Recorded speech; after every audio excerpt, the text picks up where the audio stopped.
Para você que está sendo alcançado por essa palavra, nós estamos direto do templo da Igreja Palavra Viva em Cabo Frio e nós queremos abençoar a sua vida.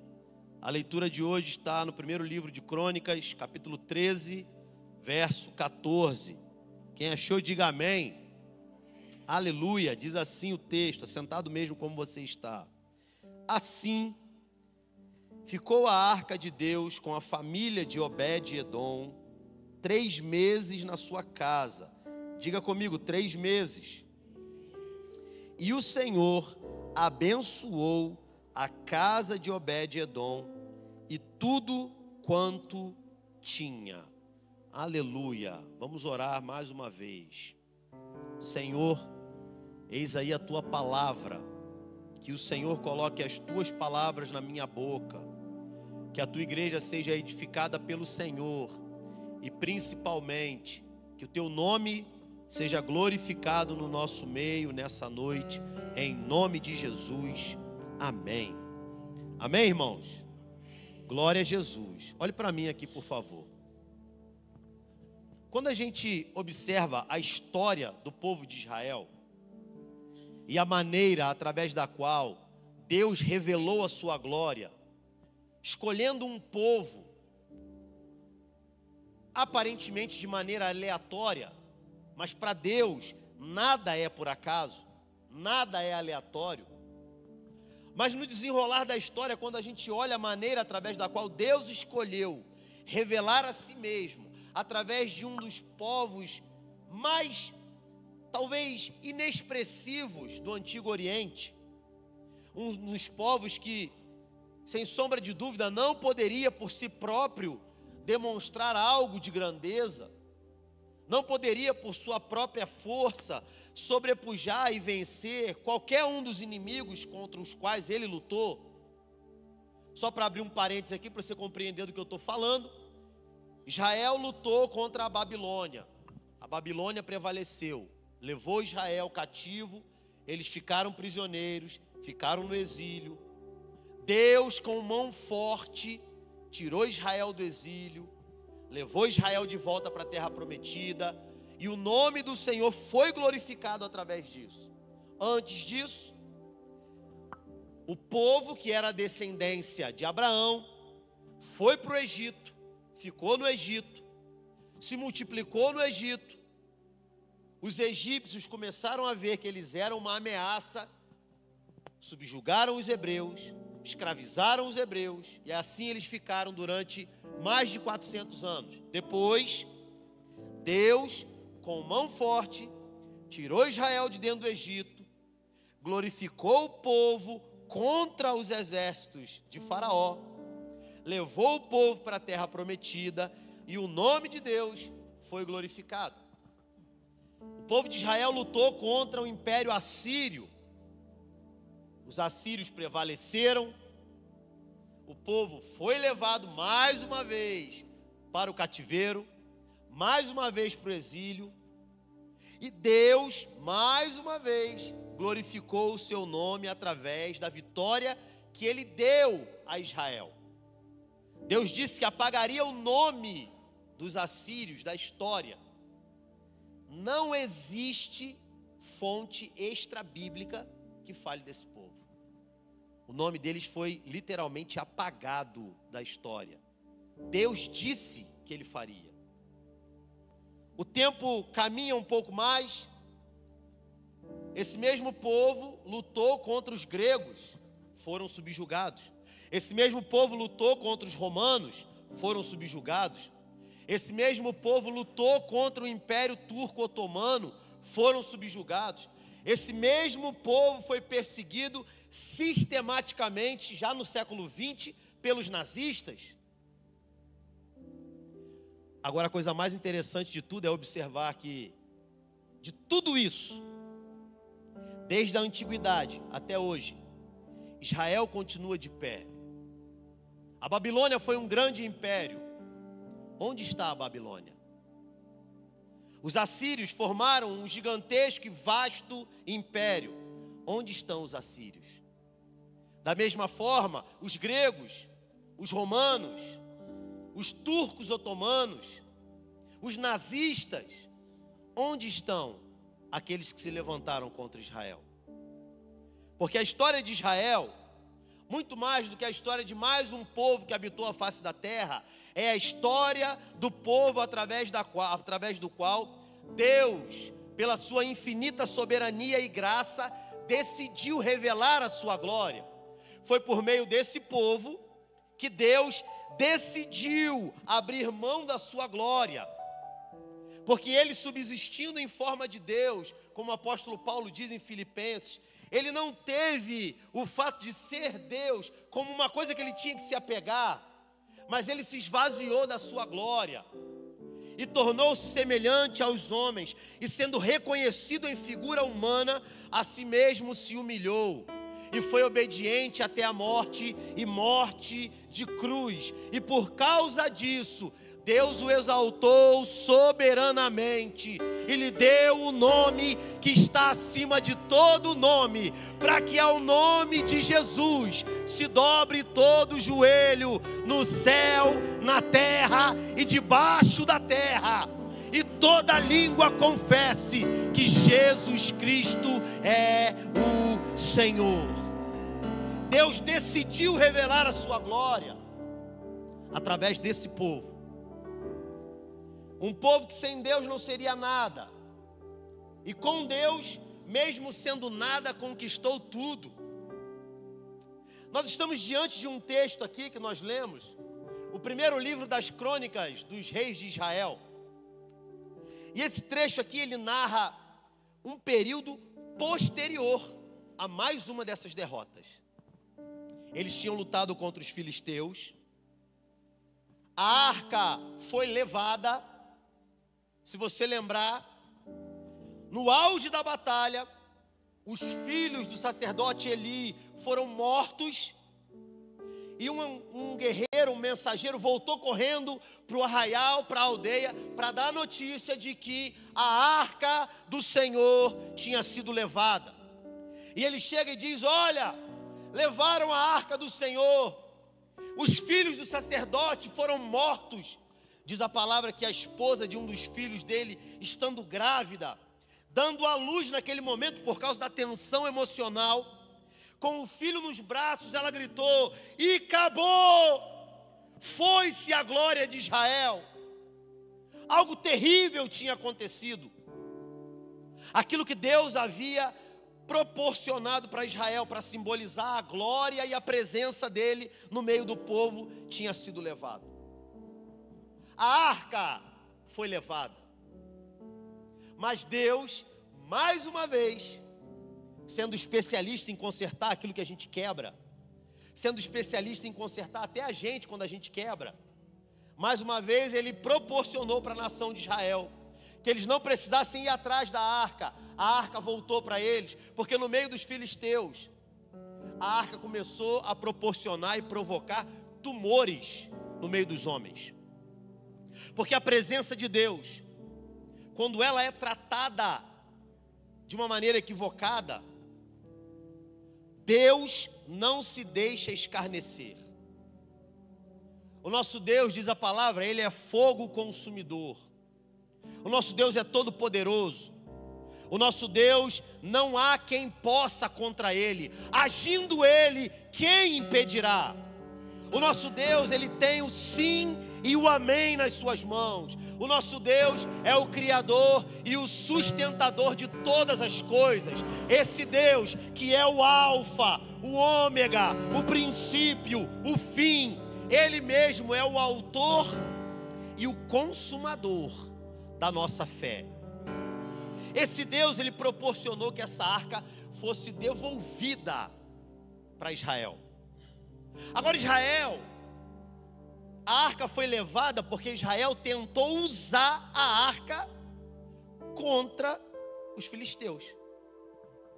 Toda vez que você tenta usar a presença para atingir os seus próprios objetivos pessoais, você está correndo um seríssimo risco de perder essa presença.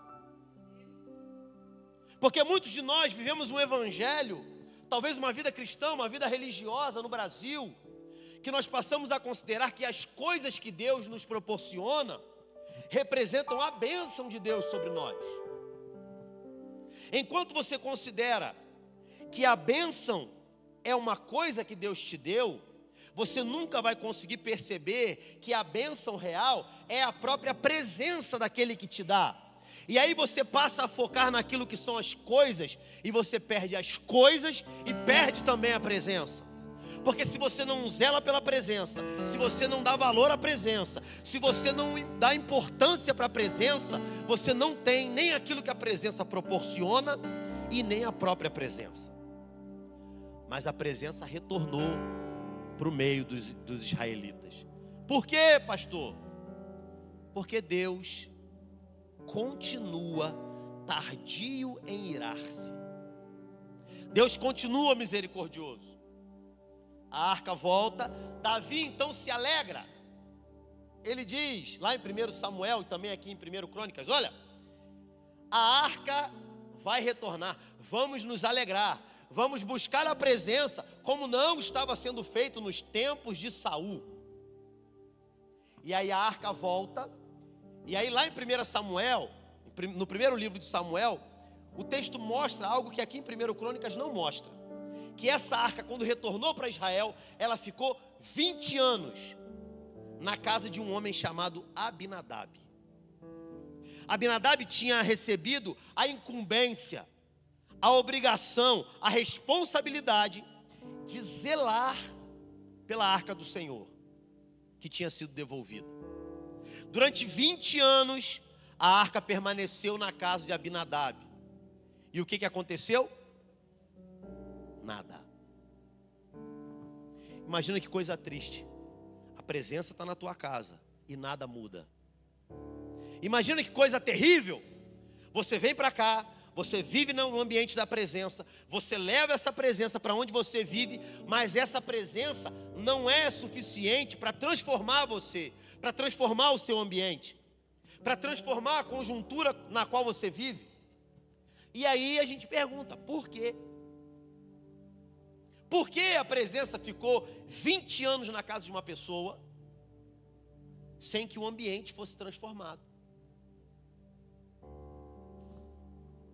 A presença ficou, mas Abinadab não tinha prazer na presença. Abinadab considerava a presença uma obrigação que ele tinha que cumprir. Abinadab sabia os rituais mecânicos para manter a presença. Mas ele não permitia que aquela presença que era gloriosa transformasse para além do ritualismo religioso. Irmãos, é muito fácil caminhar na vida com Cristo, ter uma caminhada cristã, uma caminhada religiosa e se acostumar com o que Deus está fazendo. E toda vez que você se acostuma com o que Deus está fazendo, você já passa a considerar que é previsível o que vai acontecer. É quando você vem para o culto e você já sabe, todas as vezes você levanta a mão do mesmo jeito, você canta as mesmas músicas, você fala a mesma quantidade de aleluia, de glória a Deus, você senta no mesmo lugar. Isso vai contribuindo para que você se acostume com a presença que é inesgotável. E quando essa presença se torna comum para você, você perde de vista o fator sobrenatural que só Deus tem para transformar a sua vida. A presença na casa de Abinadab era simplesmente mais um utensílio que ele tinha. A presença na casa daquela família, durante 20 anos, não transformou nada.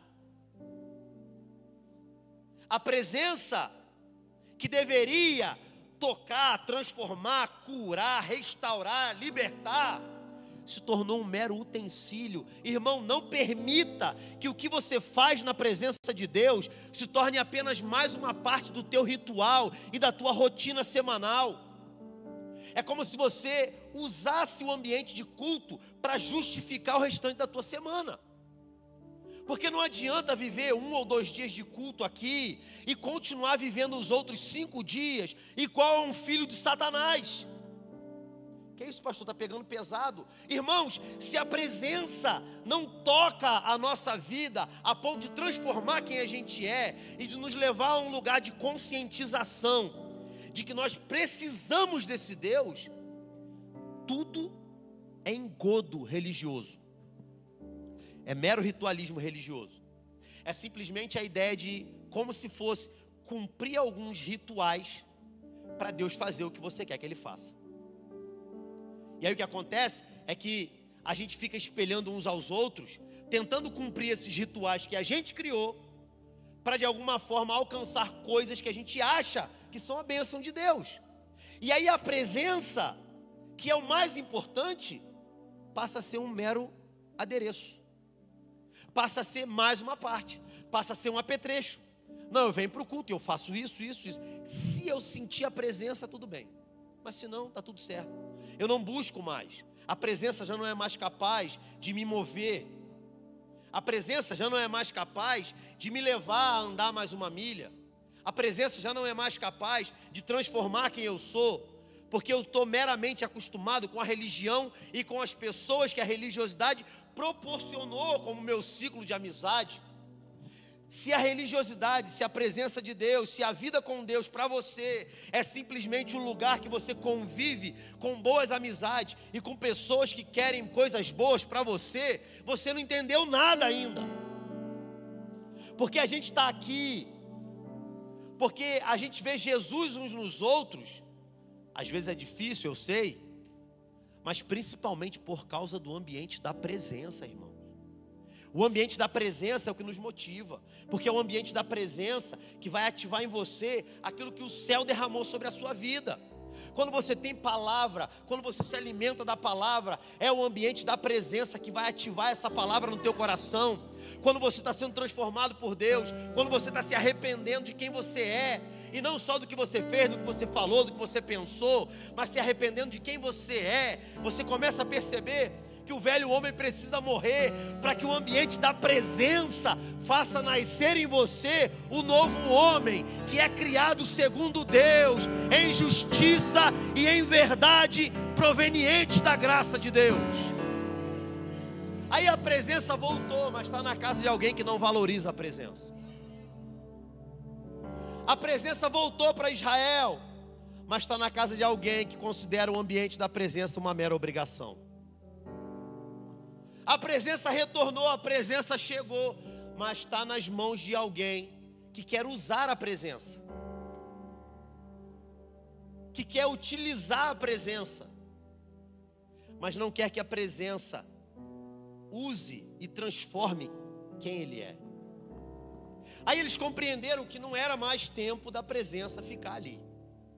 Davi, o rei Davi, tem uma brilhante ideia: vamos levar a arca de volta para Jerusalém, para buscarmos a presença como não está sendo feito.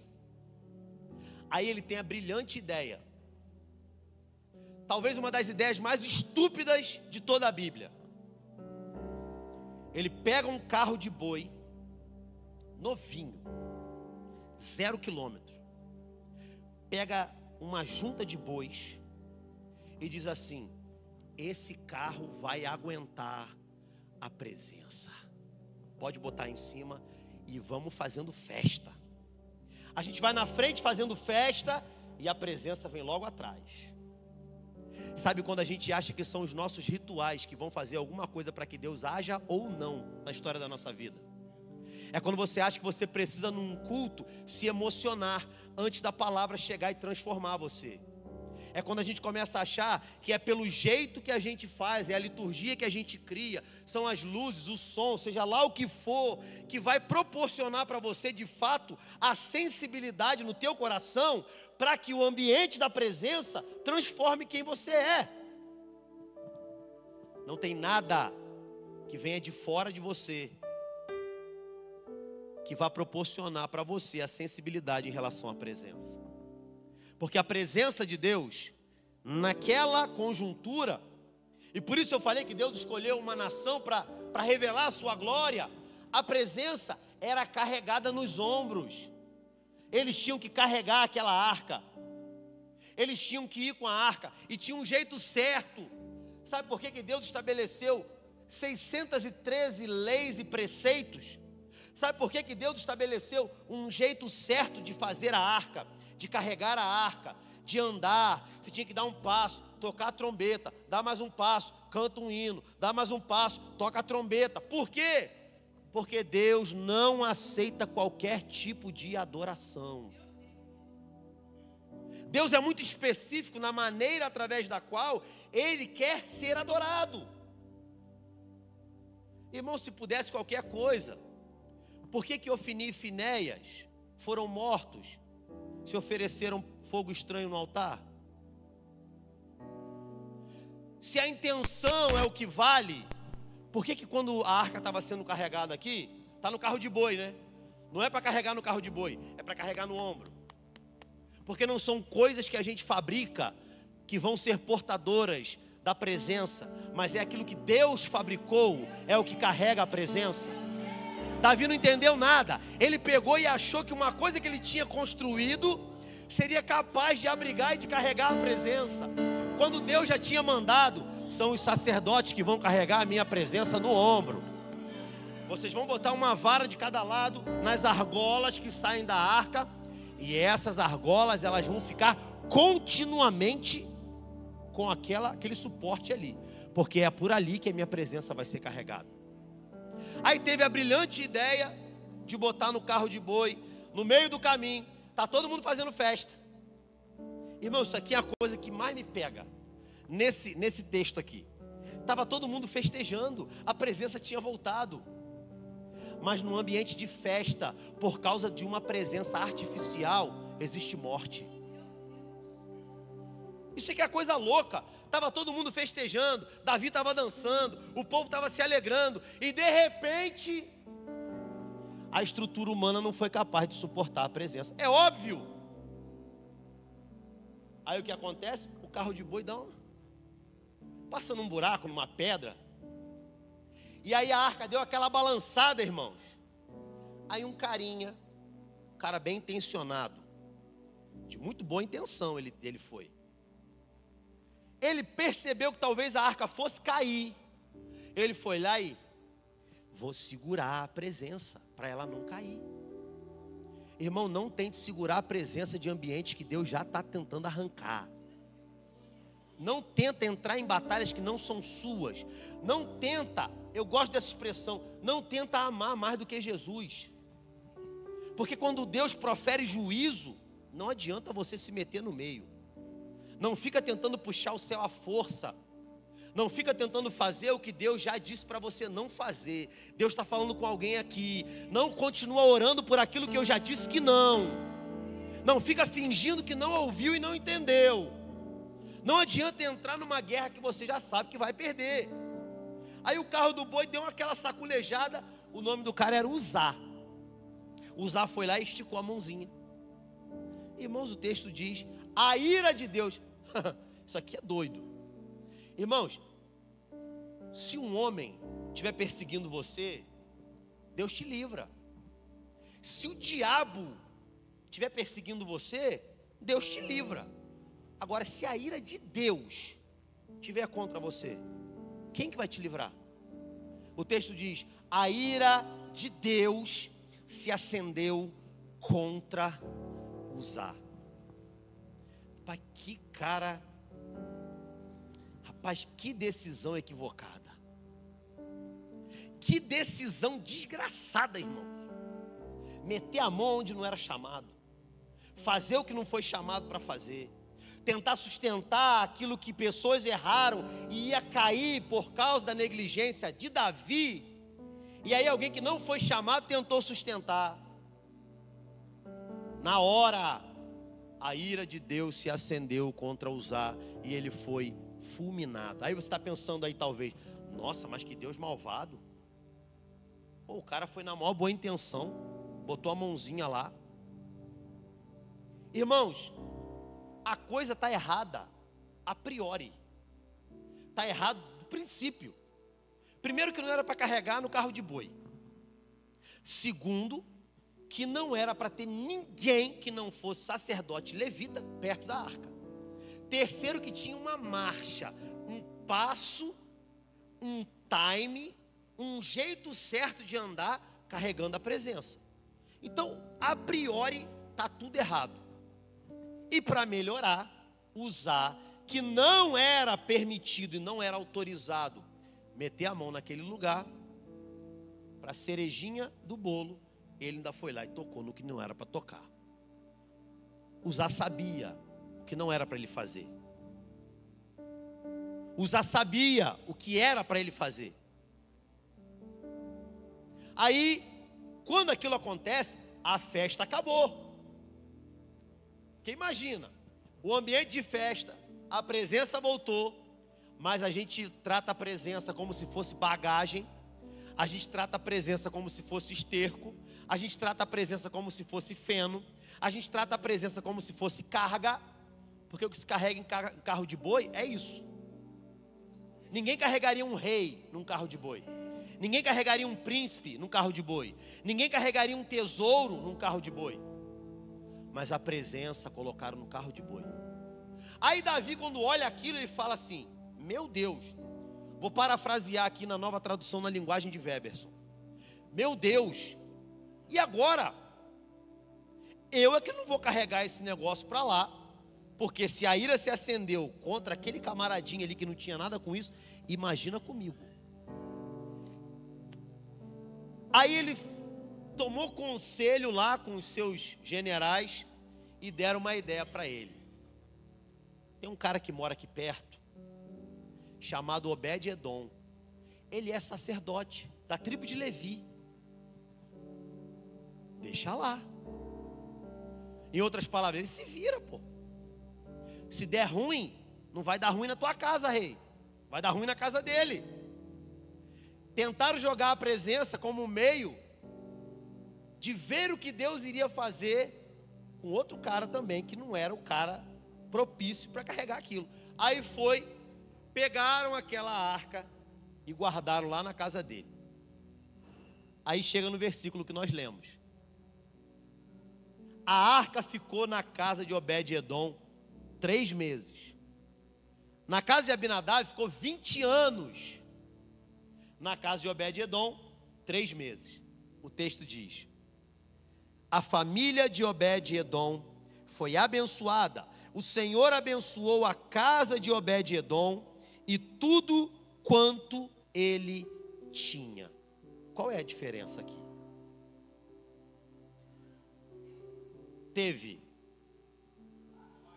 menosprezo, indiferença, depois teve morte, e aí de repente, como num passe de mágica, tem bênção.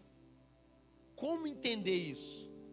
Como é que você compreende o agir e a revelação de um Deus que está fazendo algo que aparentemente não faz o menor sentido? Porque, ficou na casa de um cara 20 anos e não fez nada, estava indiferente. Depois foram carregar, o rapaz, o coitado, a gente pensa assim, né? O coitado foi lá, meteu a mão, Deus matou o cara. E aí deixam na casa de um outro cara, tipo assim, ninguém quer não, hein? Fica aí, a batata quente está contigo agora. E aí Deus vai lá, durante 3 meses, abençoa, prospera e faz o que ele não tinha feito em 20 anos. Como é que você compreende isso agora?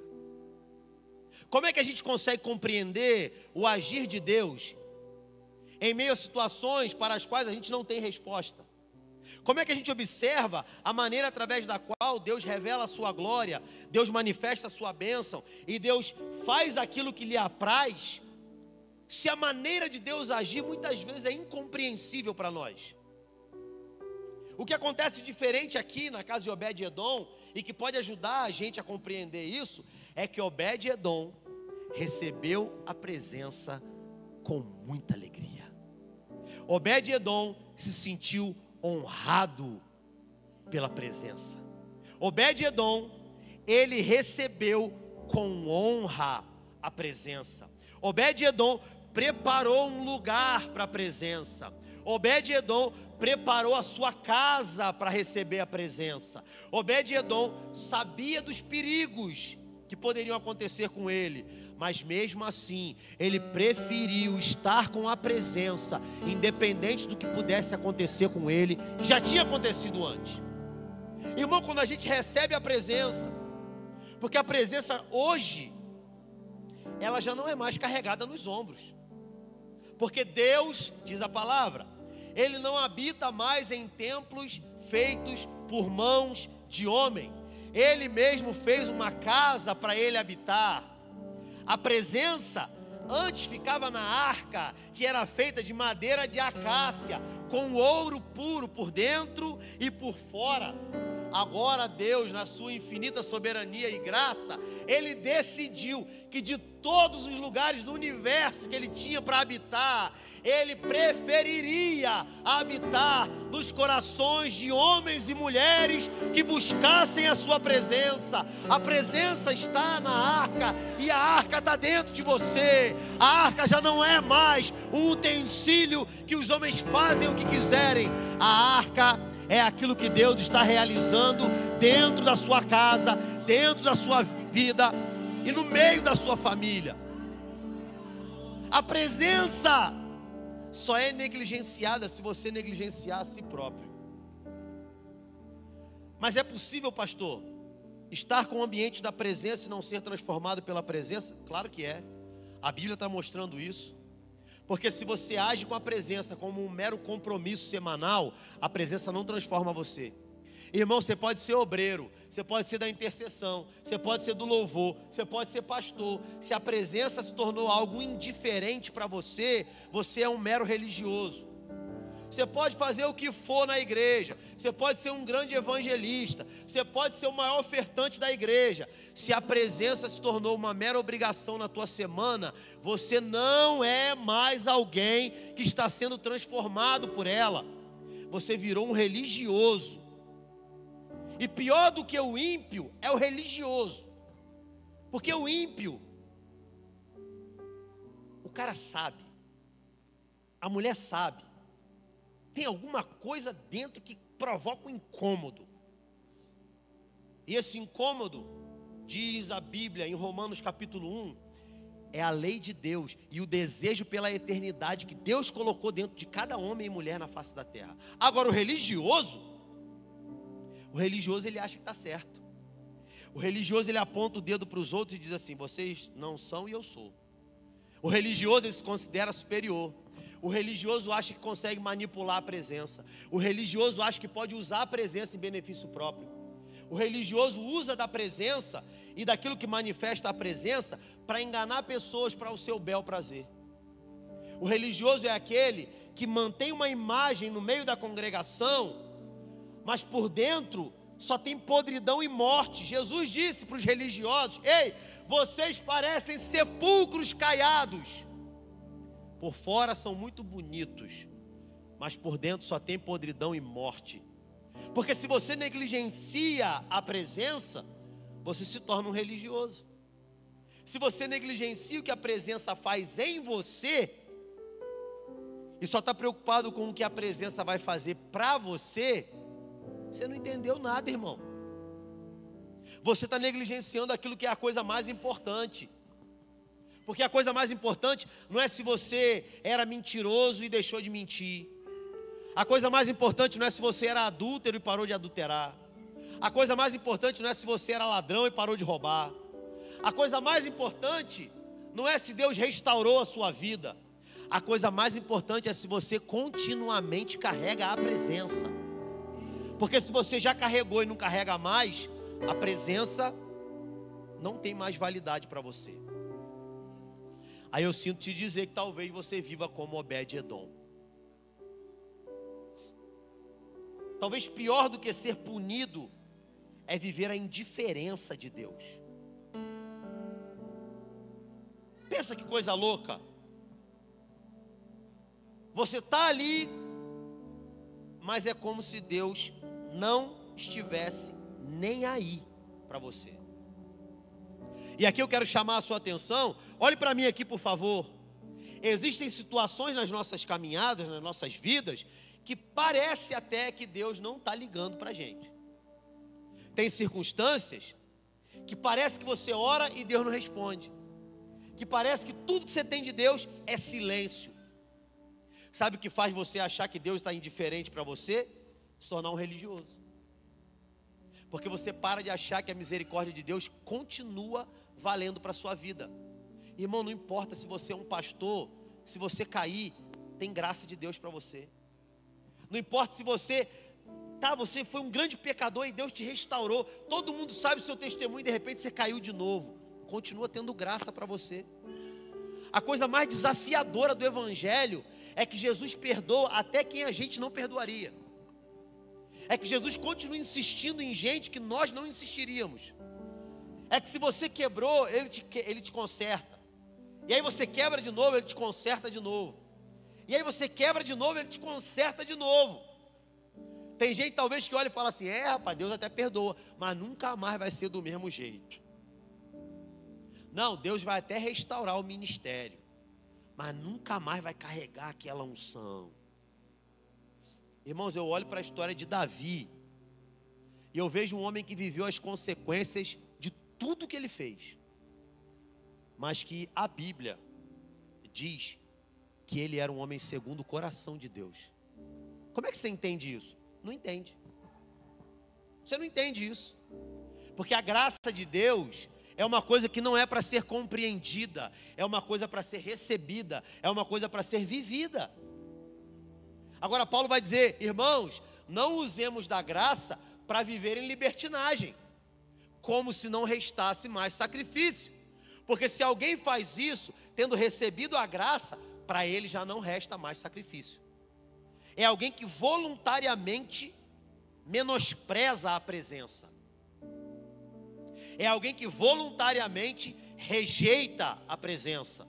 Agora, a Bíblia mostra que todo homem, toda mulher, com o coração contrito e quebrantado, Deus não rejeita. Todo homem arrependido encontra perdão.